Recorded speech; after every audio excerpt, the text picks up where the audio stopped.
What's up, my Century Units? It's the Central Man here, so back again with another classic WWE pay-per-view review. 1995, the dark times. Business has gone down in the two major wrestling companies at the time, that is WCW and the WWF, creatively. But on the WCW side, at least you got some top stars in that company at the time. Hulk Hogan, Randy Savage, Ric Flair, Sting, Vader. I know Vader went on to go to the WWF in 1996. At least WCW got some major top stars. But on the WWF side, not so much in those early to mid 90s WWF. This is the era of cheesy, wacky, crappy characters, and at the time, in those early to mid 1990s WWF, they are struggling to find their next top star. That's the reason why I'm reviewing a 1995 WWF pay-per-view. The last 1995 WWF pay-per-view I reviewed on this channel was WrestleMania 11. That was a shit show. This show in the same year is not an improvement. That is the 1995 King of the Ring pay-per-view at the Core State Spectrum in Philadelphia, Pennsylvania. This is in ECW territory on the 25th of June, 1995. The attendance for the show was 16,590. The 1995 King of the Ring pay-per-view received about 150,000 pay-per-view buys, a downgrade than the 1994 King of the Ring show. I think that was, you can call it a Owen Hart show, because Owen Hart won the 1994 King of the Ring tournament on that show. The main event of that show was Jerry the King Lawler versus Roddy Piper. The 1994 King of the Ring pay-per-view received about 185,000 pay-per-view buys. Wow. Because 1995's WWF is the worst year in the company's history until, I say, 2007. That's another story for another time. I think, yeah, one's got like a decent pay-per-view buy rate and the other not so much. Yeah, the commentators for the 1995 King of the Ring pay-per-view are Vince McMahon and Doc Hendricks. Doc Hendricks is Michael P.S. Hayes. Before we get to the actual matches of the show, I'm going to talk about two segments. The first segment, you had Bob Backlund in Philadelphia. By the way, Philadelphia is the home of the, how America became independent. So basically, he's been going around Philadelphia. He said he's going to put his carrot in his Philadelphia cheesesteak sandwich. And he showed the statue of John Barry. He says, "This is John Barry." No, not Barry and Barry. This is a segment came off, you probably see on an episode of Monday Night Raw. I said it in my previous pay-per-view reviews, doing segments on pay-per-views just never worked. Just save that on weekly wrestling TV shows, not on pay-per-views. Because the pay-per-views are, wrestling pay-per-views are designed for just like the actual action, not the segments. But I'm not too sure this segment serve a purpose. I get it's in Philadelphia. It's the home of the, how United States of America become independent. I get it, but because they were feuding with the British, when America became independent. But yeah, it was funny, but at the same time, it didn't really serve a purpose. But one segment. On the second segment kind of served a purpose, or actually it served a purpose actually, is the 1995 WWF Hall of Fame ceremony. At the time they were doing Hall of Fame ceremonies in the summertime. Compared right now, they already do Hall of Fame ceremonies, at WrestleMania weekend. The night before WrestleMania, you had the Fabulous Moolah got inducted into the WWE Hall of Fame. Don't want to talk about her. You got George the Animal Steele, who got abducted by actor Bill Murray. He was riding on an elephant in Africa. Pedro Morales got abducted by Savio Vega. Some wrestlers are not really familiar. This is like 40s, 50s, 60s, and early 70s, before your first boom period of professional wrestling. It's just what it is. So yeah, I think it kind of served a purpose. And yeah, drink before we get to the actual matches to review on the show. And by the way, this show is it's known for wrestling fans. It's one of the worst pay-per-views that the company ever produced. I'll get to that part in my final ratings at the end of this review. Anyway, so the first match to technically kick off this pay-per-view review, it's not on the main show, but on a pre-show. It's not the pre-show you see right now. It's on YouTube. No, you had a qualifier match. This is a King of the Ring qualifying match. We got Savio Vega with Razor Ramon, the late Scott Hall in his corner, taking on Owen R. Shyster, stands for short for IRS, with the $1 Million Man in his corner. The $1 Million Man is Ted DiBiase Sr. He's representing the $1 Million Corporation. This is Savio Vega's first pay-per-view match. He debuted at the first In Your House show in May the previous month. He was in the company before. He was Savio Vega, who was Quang. He wrestled Scott Hall in that 1994 King of the Ring tournament. Yeah, I reviewed that show 2 years ago. And here's a trivia. Scott Hall reached the 1994 King of the Ring tournament final before losing to Owen Hart in that same tournament. And Scott Hall is not wrestling on this show because he suffered a rib injury. I don't know if that's a storyline or he actually injured his ribs. I don't know. The pre-show match, it was okay. This is the same pattern of matches on this show. Some matches are bad, but some matches are okay, but they're not like pay-per-view quality matches. Felt like a match you probably see on television. Sorry. Anyway, so the match was okay. In the end, Savio Vega hit the Izaguri onto IRS to win this match and advance into the quarterfinals of the 1995 King of the Ring tournament. By the way, this is Owen R. Shyster's second to last pay-per-view match in his first run in the company. He ended up leaving to go to WCW later on in the year. He came back for the first of many comebacks over the years for R. Shyster in the company, and that's the reason why they signed his sons, Bo Dallas and Bray Wyatt, to the company. So the first match to kick off the main show, by the way, you had this woman, Stephanie Wyand, I think that's her name, she was gone from the company. She was doing this TV show with Todd Pettingill. I don't know what it's called, just write down in the comment section below. She was there on the show as a side ring interviewer. She was gone after this, Todd Pettingill stayed until, I think he left around the 90s. Yeah, he came back recently, when NXT did their In Your House pay-per-view.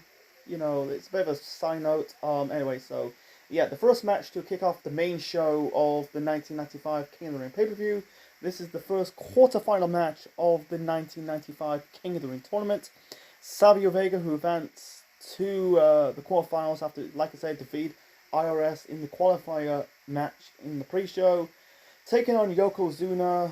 But yeah, by the way, you had Scott Hall or Razor Ramon in the corner of Savio Vega, taking on Yokozuna with Mr. Fuji and Jim Cornette, who represent Camp Cornette. I'll get to the championship part. There is no championship matches part shortly after this match. I'll talk about it in the next match. The match was okay. Actually, the match sucked, by the way. It was boring. Yoko is known for his size. He's not known for his wrestling. I hate to speak ill of the dead because he died in the year 2000. It was more about the managers. There was a split screen with Owen Hart backstage wearing a tuxedo. It's very rare to see Owen Hart wearing a suit. He's basically on the phone, basically probably giving Yokozuna some tactics, strategy to win this match, trying to help him win.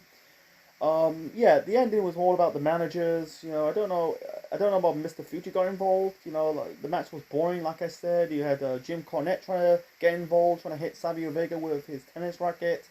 Razor Ramon trying to go after Jim Cornette, and then Owen Hart suddenly came out at ringside, attacked Razor Ramon. In the end, Savio Vega won this match by a count out, and that was it. So yeah, Savio advanced to the semifinals of the 1995 King of the Ring tournament. Yokozuna, who wants to see Yokozuna advance? He's not really doing anything. By the way, a bit of the side note. Owen Hart and Yokozuna are the tag team champions. They won the belts at WrestleMania 11. I think it was against the Smoking Guns. So moving on to the next match. So the next match, we got the Roadie. That's the future Road Dogg Jesse James with Jeff Jarrett, who's the Intercontinental Champion. Because at the time, Jeff Jarrett was doing the whole Western country gimmick. Taking on Bob Holly. Bob Holly at the time, this is before he was Hardcore Holly. This is, like I said, this is the era of cheesy gimmicks. This is why 1995 and the early 90s WWF was on its downfall before the dawning of the Attitude Era. And the tournament bracket has crappy wrestlers with crappy gimmicks. It started with Undertaker and Shawn. We'll get to them later on. Anyway, so Bob Holly was a race car driver. That's his character before he became Hardcore Holly, part of the Job Squad in the Attitude Era. Get back to by the way, there was no championship match, a single championship match on this show. Back then they had the world title, the mid-card title, that's the Intercontinental Championship, the tag team title, and the women's title. Besides that, like I said, no championship matches on this show. Need a drink before I'll get to that. You had Jarrett, he's not wrestling, who's managing the Roadie in his championship tournament matches on this show. You got Diesel, who's wrestled on this show. He's not putting the world title on the line on this show. Owen and Yoko, like I said, they are the tag team champions. They're also not putting the belts on the line. And Medusa's also not on the show. She ended up leaving to go to WCW. And that Nitro when she put the women's belt in the bin. So that's the reason why people really don't like this show. Because not a single championship match on this show. It's just the King of the Ring tournament. That's it. To do a pay-per-view without sometimes it works, but if you do a wrestling pay-per-view without a single championship, it's a bit of letdown. It's just what it is. It's not what it is. It's just like people want to see, you can see like blow-off matches and a match to start a rivalry, but not have a single title match on the line or on the show on a pay-per-view, and people spend a lot of money. It's just like I don't know if people demanded refunds. I think they really need their refunds, man. It's like it's just weak. No matches. What the fuck? It's just a King of the Ring tournament with a crappy field of competitors. So, anyway, let's get back to the about this match. Bob Holly versus the Roadie. Not much to talk about. Okay match. Like I said, just okay matches. They're not going to be like 4-star classic. This is more like a 2-star match. It was okay. It was okay. Standard match. Feel like a match you probably see on Monday Night Raw or Superstars. Not on a pay-per-view that people spend a lot of money. In the end, I think Bob Holly trying to hit a move off the top rope, but Roadie put his foot up, pinned him, and the pin was botched, by the way. The referee did the 3 count. I think it was after Bob Holly raised his shoulder up, so what the fuck. So Roadie advanced into the semi-finals of the 1995 King of the Ring tournament. He went later on to face Savio Vega later on in the show. So anyway, so moving on to the next match. The next match, this is the third quarterfinal match of the 1995 King of the Ring tournament. Shawn Michaels taking on Karma. That's the future Godfather. Yeah, and the future Khan Mustafa, part of the Nation of Domination, with the $1 Million Man in his corner. This is match of the night for me. Match of the night. I really like this match. This is one of Sean's first match as a babyface because he turned babyface after his bodyguard Psycho Sid turned on him. That was I think it was Raw after WrestleMania 11 in I think it was March or April. I think it was April WrestleMania 11 that day. It's been a long time since I reviewed that show. So yeah, Sid turned on Sean. Sean as a babyface. This is one of his first pay-per-view matches as a babyface. I like it. It's basically speed versus strength. I like it. Sean with the crazy bumps. He bumps his ass off in this match. The match ended in a double draw, in a time limit draw. I almost say double count actually. It's a time limit draw. It's just a really good match. I thought Sean almost got the win. I think he rolled up Sid with rolled up Karma with I think it was a sun flip pin, but the time expired. Both Karma and Sean are eliminated. And that led to Sean shouting bullshit, and afterwards, Sean hit the Sweet Chin music onto Karma and to stand tall. So yeah, it was a good match. But besides that, the time limit draw, and I hate these tournament in pro wrestling. These tournament matches in pro wrestling, if two wrestlers get themselves double count out or a time limit draw, they get eliminated. I hate that. I wish they just do like go into extra time. But I don't think it's going to happen. It was starting to be a good match. But Sean getting eliminated, that is a big blow of this tournament. So I'll get to the other big blow of this tournament right now. So the next match, this is not on the same level as Shawn Michaels and Karma. This is the final quarterfinal match of the 1995 King of the Ring tournament. We got The Undertaker with Paul Bearer in his corner, taking on Mabel with Mo in his corner. Men of the Mission, folks, as heels. They turned on they were a babyface tag team, and then they self-proclaimed won the tag team titles, but they dropped the titles. Like, it was some event in London. It's similar to what the Rockers did. Won the tag team titles, but instead the ropes kind of broke up. Anyway, so Men on the Mission are heels now. Ditched their mascot Oscar, which is what it is.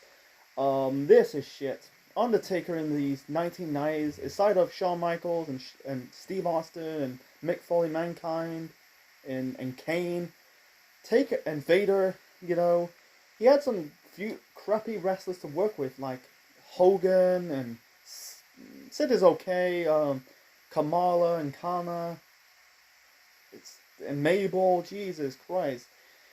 It's just like, I don't want to get into depth about it and details about it, the match sucked. It was boring to watch. I completely zoned out, and also there was these fans, they're dark and gothic. I don't know what purpose they serve. I'm guessing self-proclaimed Undertaker fans. I simply do not know. In the end, Karma got involved. Mabel pins Taker, and Mabel advanced to the final because the Shawn and Karma match ended in a time limit draw. And that was the second blow. Like I said, this tournament was... I don't think WWE produced a great King of the Ring tournament. I don't think we're going to get it. Don't know if they did it before, or I don't think we are going to get it. Taker and Shawn are the favorites to win it because, like I said, this is 1995 in a nut job. With crappy gimmicks, or wrestlers with gimmicks that are not really getting over. You got Jeff Jarrett with the country singing gimmick, country western gimmick, same thing. You got King Kong Bundy, past his prime, Max Moon, Mantar. Was it a bull Was it a bull fighter? Was it a bull? Yeah, I think he's a bull. An actual bull. Fucking hell. Properly, I don't know. Doink the Clown. After Matt Bourne. Yeah, really cheesy, wacky gimmicks, it's just basically it's just a company living in the past. I think it's the 1980s again, but these wrestlers are not getting over. Jarrett in some degree, I think he's better off in his run. In WCW, he was a bit edgier, I get it, but he was a bit overrated in his runs in WCW and TNA, that's the story for another time. But these gimmicks like Max Moon and, was it Duke the Drozy, it was a garbage man. and was it the Goon? Jesus Christ! Like, oh, this is over the years. It's not new. It's just over the years. Like, gimmicks are not getting over. It's like the norm, you know. But yeah, why did they compete in this? And by the way, Luger was in this tournament, but he got eliminated on an episode of Monday Night Raw by Yokozuna. Yokozuna is not getting over past his prime. I don't think he was in his prime. Yeah, this is just a field wonky competitive of like wrestlers are not getting over with those gimmicks. Sean and Sean, yeah, really Sean and Taker. I wish they reached the final, and Ray, and also Razor's not in this tournament, But I'll get to the Razor part later on. But Sean and Taker, I wish they reached the final. I don't think they need to win King of the Ring. It'd be the nice feather cap of their legendary careers, they're gonna have in the 1990s and beyond. But yeah, it's just like a disappointed of wrestlers with gimmicks. They're not really getting over. It's just what it is.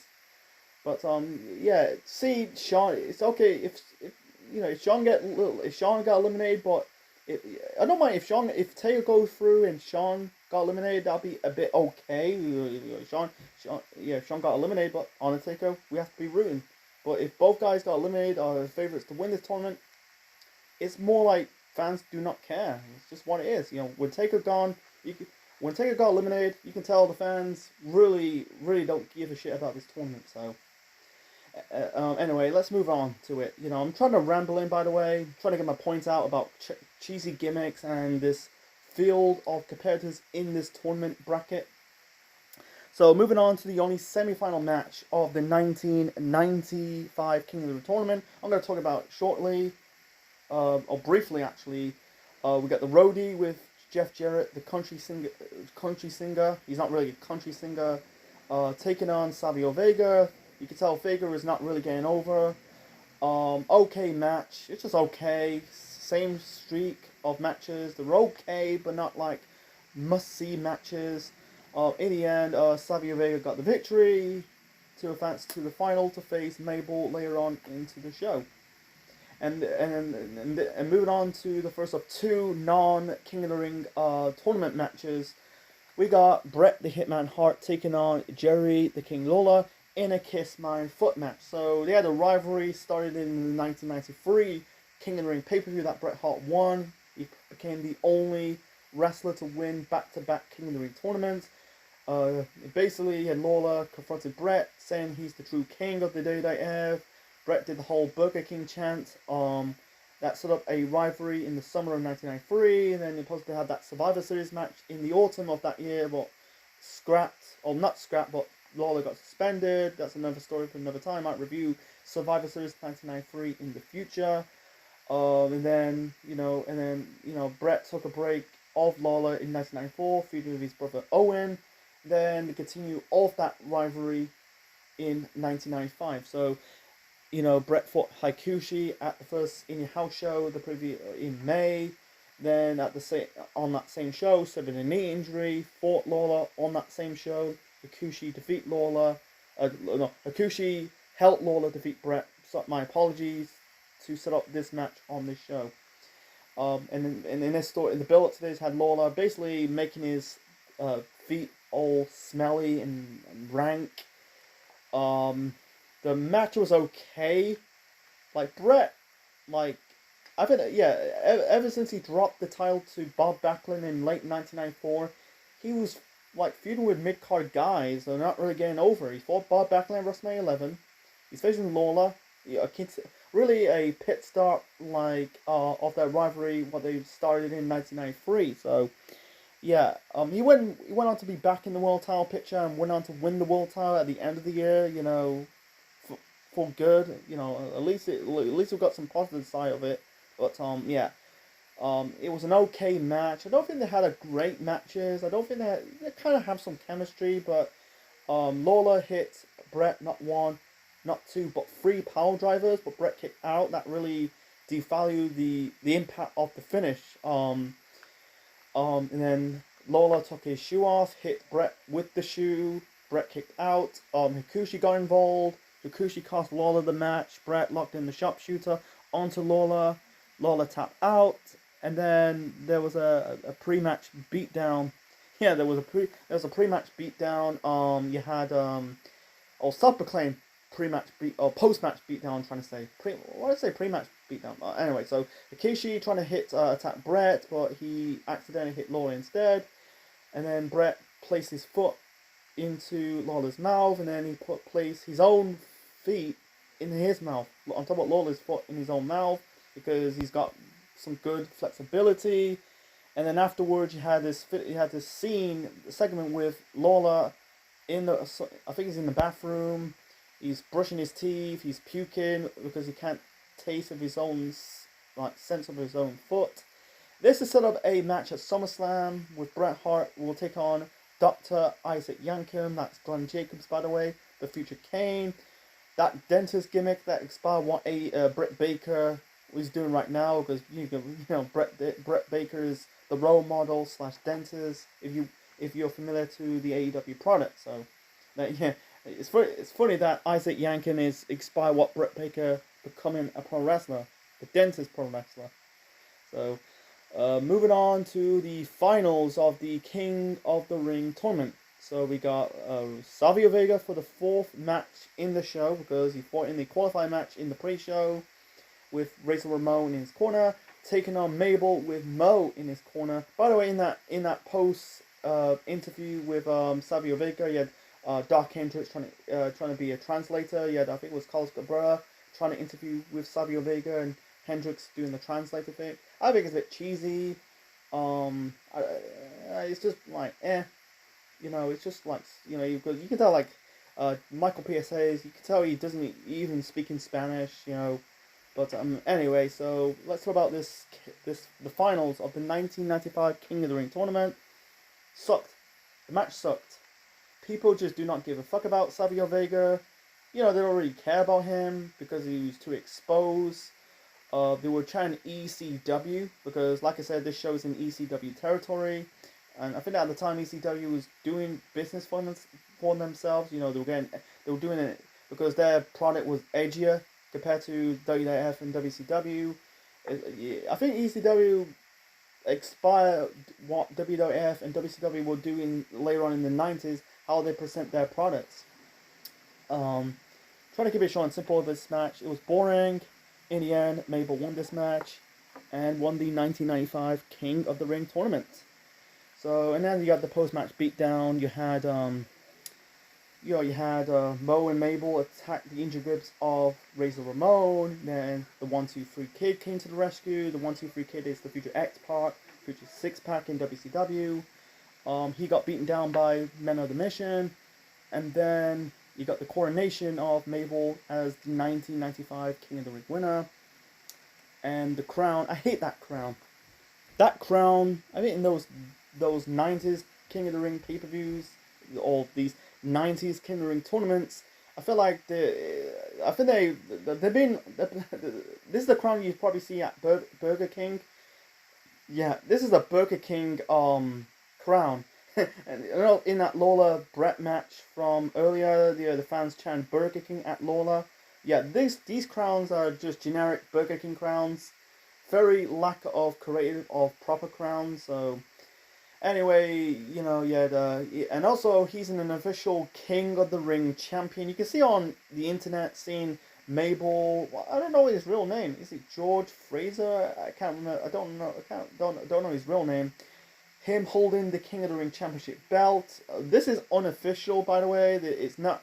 You're not gonna see it in WWF/WWE program. It's just what it is. Like Braun Strowman winning the Royal Rumble Championship. That is it's just a cup of coffee. You never seen Braun holding that belt ever again. So yeah, the self-proclaimed pushing Mabel. Unfortunately, that push was short. He lost the championship match. The World Championship match at SummerSlam against Diesel. He'll remain the king until 1996, and then in the beginning parts of 1996, he left the company. Basically, he got fired because he's known for injuring people. He got squashed by Diesel. The most notable wrestler that Mabel injured was The Undertaker. He injured his face. Expired Undertaker wearing that mask, that fountain of the Opera mask. Expired what Kane's wearing when he like popped out the mask on in 2011. So yeah, I don't say it's very hard to debate who is the worst King of the Ring winner.